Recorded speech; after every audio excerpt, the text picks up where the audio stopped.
उस्मा बुखारी साहब, mic is with you, बताइए आप पे तासुर भरा आपकी हुकूमत। बहुत शुक्रिया कामरान जी। मुझे बहुत नए नए लग रहे हैं आज शाद भट्टी साहब। अच्छा। अगर आपको याद हो, जब ये सारा बोल रहे थे ना, तो मैं सोच रही थी कि जब पनामा का केस आया था, जब मियाँ साहब से के ऊपर ख्याली तनख्वाह के ऊपर उनके बेटे को जो है वो उनसे लेने पर उनको निकाल दिया गया था, और उस वक्त भट्टी साहब जो है ये फरमाया करते थे कि देखें ना, जब भी आए जवाब देना चाहिए, उनके वालिद साहब का भी जवाब लेना चाहिए, फलाने का भी जवाब लेना चाहिए।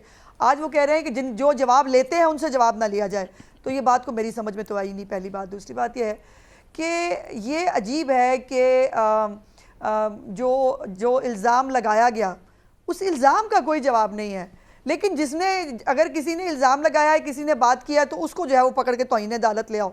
मुझे याद है कि इस मुल्क में एक काजी फाजिसा नाम का भी एक जज है, और वो शायद गालिबन चीफ जस्टिस है पाकिस्तान का, आज भी जो है वो उनके खिलाफ बाकायदा तौर पर इनके ओहदेदार जो हैं PTI के, रऊफ़ हसन हो, उमर अयूब हो, उनका ट्विटर हैंडल हो, मतलब आप देखिए कौन सा जो है वो, इवन इनके अपने प्यारे सहाफ़ी, अब मैं उनको सहाफ़ी मतलब एहतराम में ही कह रही हूँ, आपस की बात है, जो प्रोपेगेंडा सेल को चलाते हैं एक पार्टी के, वो सारे आज जलगार लेके जो है वो सवार हैं काजी फाजिसा के ऊपर।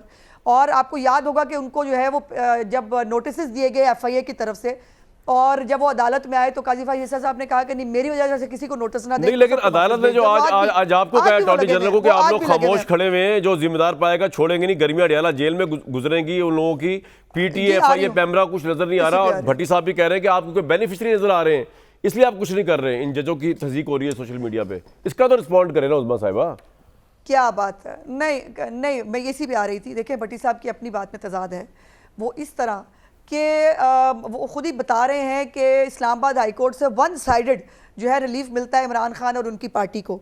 तो मुझे ये बताइए कि दूसरी तरफ हम किस चीज़ के बेनिफिशरी हैं? हमारे तो मतलब हमें तो कोई रिलीफ नहीं मिलता, हमें तो जो है वो यहाँ पर इनके जितने भी लोग थे वो दहशतगर्द थे, वो जो मर्जी थे, उनको घर बैठ के भी और जो है वो जमानतें मिलती रही। मेरा सवाल ये है कि जब जुडिशल कॉम्प्लेक्स पे हमला हुआ था तब तो तौहीन नहीं हुई ना गालिबन। जब 25 मई को सुप्रीम कोर्ट के बेंच का फैसला जो है वो इस्लामाबाद की सड़कों पर उसको जो है वो जला दिया गया, मुख्तलिफ जो है वो पौधों को आग लगा के, सड़कों को आग लगा के, तब भी तौहीन नहीं हुई। और तब भी तौहीन नहीं हुई जब जजों के मुंह के ऊपर जूते मारे गए, उनकी तस्वीरों के ऊपर, उस वक्त भी तौहीन थी। अब भी अगर तौहीन हो रही है तो दो तौहीन जस्टिफिकेशन नहीं है। नहीं, तौहीन अब हुई है। नहीं, तौहीन अब हुई है। नहीं, एक मिनट, तौहीन अब हुई है जब पूछ लिया गया है कि जी देखिए, हमारी डिग्रियां चेक करता है ना हर बंदा।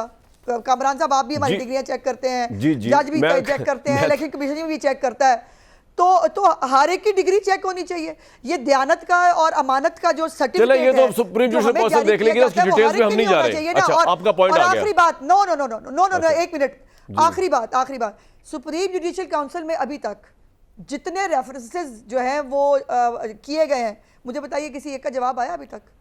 भाई इसमें मैं क्या कर सकता हूँ उस्मा साहिबा? दयाल साहब से शुरू करें, सुप्रीम जुडिशल काउंसिल जाने और वो जाने। आपने दस्तूर बनाया ना, आपके बानियान ने दस्तूर बनाया जिसमें लिखा हुआ है जजों को इस तरह आप करेंगे, खत्म होगी बात। अब मैं क्या करूं इसमें? एग्जैक्टली, जज ही जज को करेंगे, उनका एहतसाब करेंगे, बस ठीक है, दस्तूर में लिखा हुआ है, चेंज होना चाहिए। तो आप यार हद हो गई। आप तो ऐसे लग रहा है उस्मा बुखारी साहिबा कि आज भी आप ऑपोजिशन में बैठी भी रो रही हैं। भाई हुकूमत में पंजाब गवर्नमेंट आपके पास सबसे बड़ी, आपके भाई, बड़े भाई शहबाज शरीफ की गवर्नमेंट पंजाब में है, फेडरल में है, आप मेजोरिटी बना के बैठे हुए अपनी, जिस तरह भी बनाई है पीपल्स पार्टी को मिला के, उसको मिला के, इसको मिला के। नहीं, एक मिनट, देखिए, मैं आपकी बात से बिल्कुल अग्री करती हूँ। ये जो है ना मिल के खेलना कि बस ठीक है, तुम मेरा एहतसाब करो, मैं तुम्हारा एहतसाब करूं, और बस ठीक है, उसमें तो ये आप क्या कॉन्स्टिट्यूशन है यार? भुट्टो साहब के दौर से 73 में बना, उसके बाद अमेंडमेंट होती है। अच्छा, भट्टी साहब कुछ कहना चाह रहे हैं, जिनसे ब्रेक लेने पे जाना मैंने। अमेंडमेंट नहीं हुई ना, अमेंडमेंट होनी चाहिए इसके ऊपर। तो कर लेना, मैंने रोका आपको हाथ बांधे हुए। भट्टी साहब क्या कहना है? आपने हमारा एहतसाब पब्लिकली होता है ना। ओ भाई, हमारा एहतसाब पब्लिकली होता है, एक एडिशन पार्लियामेंट में बिठाया हुआ आपको, करें लेजिस्लेशन। मैं क्या कह रहा हूं आपको? भट्टी साहब बोले जैसे क्या कह रहे हैं? ये सड़क पे बैठ के खेमे लगा के करते हैं। नहीं, एक मिनट, हम पार्लियामेंट में AC लगा के बैठे हैं, ये खेमे लगा के बैठे हैं, इनकी तनख्वाहें देखें, मेरी तनख्वाह देखें, कमाल बात कर रहे हैं। मैं उनकी हमारा तो कंपैरिजन नहीं कर रहा जुडिशरी से यार। मैं हम तो कमी कमीन है, हम नहीं नहीं, अब ये हम बातें ना करें आप गालियां जी। खाने के लिए भट्टी साहब आते हैं, बोल भी नहीं यार, कामरान कोई खुशाद क्या कह रहे हैं, साहब, ब्रेक पे जा रहा हूं हम मैं। गालियां खाने के लिए आते हैं, हाँ मुल्क जी। की तरक्की करते हैं और गालियां खा के चले जाते हैं। मुल्क पॉइंट के आ गया मालिक तो और आपको। लोग मैं हैं। जी मैं बहुत देर हो गई है, मैं आपको ब्रेक पे जाते हुए अब बाद में आके लोग बात करेंगे।